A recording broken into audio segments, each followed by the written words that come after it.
All right, hey parents, and welcome to our second episode of Shaping Arrows, where we offer encouragement and quick how-tos as it relates to making disciples in your home. We're excited this second episode. We're going to be focused on something that is really pertinent for all of us, and that's technology. And how do we interact with technology as a family, as parents? How do we lead our kids in technology and what that looks like? Whether you like it or not, we're in the middle of a technological world. We've been dropped into the middle of it, whether it's homeschool or just the amount of time that you have at home, church services, different stuff online now. It's just a digital world that we live in. And so how do we react to that as parents? How do we really become proactive as parents? I'm excited today. We got with us on Shaping Arrows, Megan Moore. Megan is our Associate Director for Kids Ministry at the regional campus. Many of you may know her. She actually helped launch our High Point campus and is now serving at regional as well. And so really excited to have her here. She is a mom of 4, so she has a lot of experience with parenting in different kids and different things that kids go through. And so she's going to talk with us a little bit about technology today and as it relates to your family. So Megan, welcome to Shaping Arrows. Can you tell us just a little bit about yourself and a little bit about technology, maybe how it's been interesting for you during this season? Well, thanks, Brant. I'm excited to be here. And like you said, I have 4 kids, ages 12, 9, and then I have twins that are 7. And so it's always exciting around our house. This season has been interesting with technology. I was telling a girlfriend of mine the other day that, I feel like I spent their earlier childhood doing everything I could to limit the amount of time they had for screens and tablets and all that kind of stuff. And now all of a sudden, here we are doing school at home and they're on computers for 3 or 4 hours a day.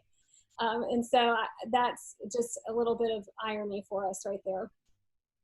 Yeah, it's definitely the opposite. Maybe you're a parent like Megan who's done everything you can almost to prevent your kids from being online or in a digital world. And it's like at this point, you have no choice. You're in the middle of it. And so the world's kind of turned on its head in some regard in that way. So wanted to ask you too, what are some resources as you think about this? We want to give some quick how-tos to parents. What are some quick resources that you could offer to them to maybe that have maybe shaped your mindset as it comes to parenting related to technology?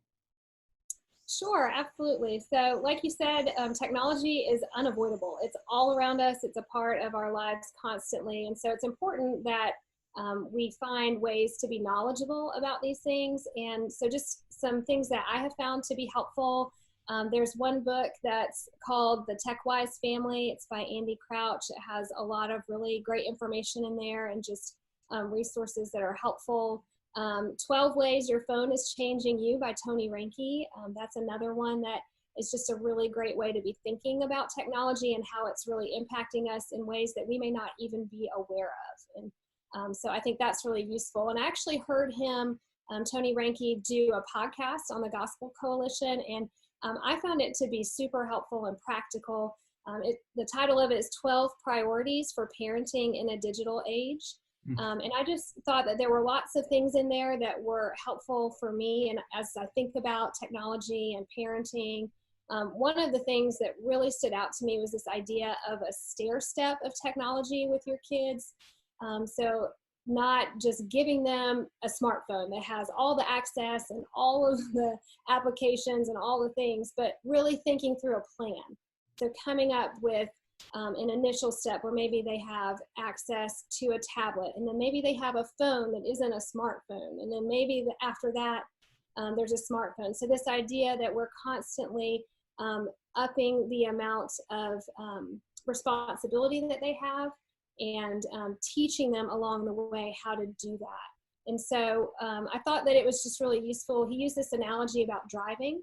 So when our kids go to drive, we don't just give them the keys and put them in the car, right? We send them, let's hope not, right? So we send them to driver's ed, they study, they take a test, they do all these things. Well, when we give them a smartphone, they have limitless possibilities with that smartphone. And so what he talks about is this idea of preparing them for that amount of responsibility. And so it really ties in with the principle from Luke 16:10.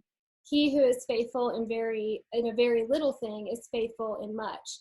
And he who is unrighteous in a little thing is unrighteous in much. And so we can see how you can apply that biblical truth to this idea of technology and how we approach it as parents.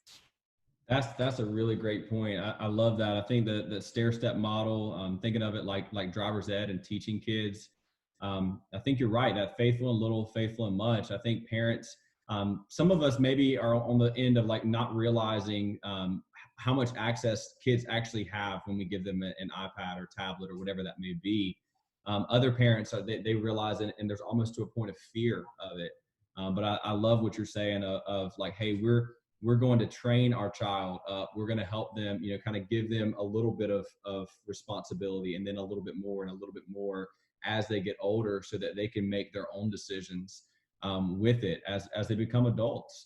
Really, I love that framework. Again, faithful in little, faithful in much. We've got to realize when we put a tablet or a phone or whatever it is in a child's hand, that's a deep well right there of resources that are good and bad. And so starting early, helping them to navigate that. What's one action step, one or two action steps that maybe you would offer to parents who are, maybe they've never really thought about this. Maybe they got dropped into the middle of homeschool in a digital world, and they're trying to figure out, how do I now navigate this? What's an action step or two that you would offer to parents? Yeah, I think one of the best places to start is to create a plan. So set some mutually agreed upon limits. That doesn't mean that your kid gets to decide what the limits are, but it means that you two come together and you agree on those things. Sometimes people even write it up as a contract that gets signed. And this looks different depending on the age of your kids. For younger kids, you're gonna have more of a hands-on approach. Everything's gonna come through your eyes. You're gonna be checking out all of the apps before they're downloaded. Everything is going through you as a filter because they're young and they're not able to discern those things on their own. But as kids get older, it looks a little bit different.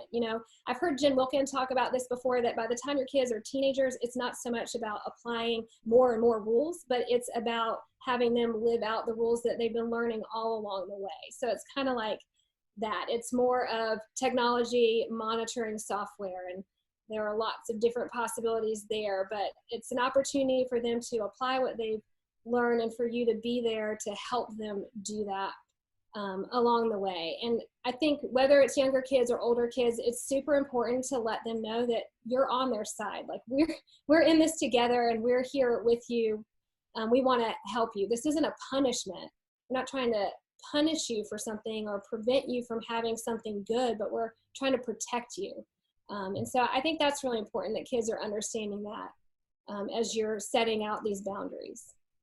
Yeah, that's great. I think one last question, and I know we didn't really talk about this one beforehand too much, but one last question for you. As you think about parents, and parents are kind of running the gamut of different ages for their kids. You got some parents that they hear this, they're like, man, I got a 5-year-old, and like, I'm super excited to be able to start with a plan and think through the stair step. You got other parents who maybe you're watching this and you're saying like, hey, I've got a 15-year-old and we have really done like nothing up till now. What would you like, what kind of encouragement or what encouragement would you offer to those parents who are like, man, I feel like I'm a little bit late in the game getting started on this technology thing?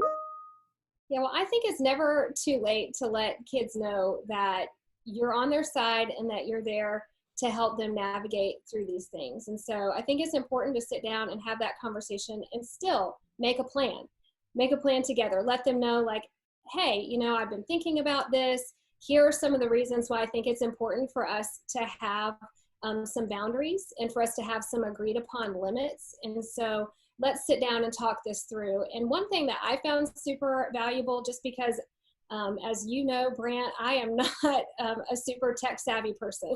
That is just not me. But I do know a lot of people who are. And so I use my resources. When my oldest son comes and asks me about downloading an app, and I don't even know what it is, I'm going to ask somebody about it that maybe is more familiar. And so, it's doing some of that research, looking at what they've already got access to and trying to understand like what things might be a concern and what things are probably okay, and really taking the time to do some of that research and legwork. And like I said, use the people around you, use your resources, use your Christian community. There may be people in your community group that can help you out with that, or your serve team. So other people that are even in kids ministry or in student ministry, they can probably help you out too as you work through those things. Yeah, that's great. That's great. Thank you for sharing. Thank you for being on Shaping Arrows this week and all the insights related to technology. We know that, again, parenting, it's not perfection that we have, but there is progress to be made. And so we want to continue doing that as we look through these different areas. Parents, thanks for joining in with us this week. And we'd like to ask you, what are the things that you're doing as a family, as parents, to deal with technology and raise your kids up to follow Jesus as it relates to technology in your home? I encourage you, comment below, share with us what is going on, what are the things that you've used, what are the questions that you have, resources that have been great for you as a family. We'd love to start that discussion and continue it with you.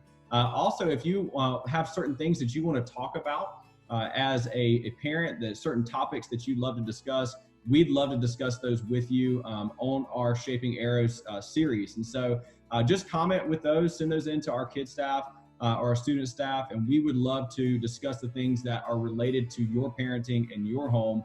We're so glad that you've joined us for a few minutes today to talk about technology in your home as we think about Shaping Arrows, offering some encouragement and some quick how-tos to making disciples in your home. We will see you guys next time.